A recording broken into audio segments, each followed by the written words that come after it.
வீட்டு கல்யாணத்தின் பத்திரிக்கை பார்க்கும் போது நமது பெயரை மணமக்களாக மாற்றி எழுதி ரசித்து பார்த்தேன். இதுவரை எனக்குள்ள இரும்பு நெஞ்சு, அது இன்று முதலானது எலவும் பஞ்சு.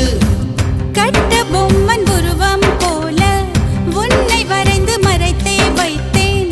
தேசப்பற்று ஓவியம் என்று வீட்டு சுவற்றில் அப்பா மாட்ட.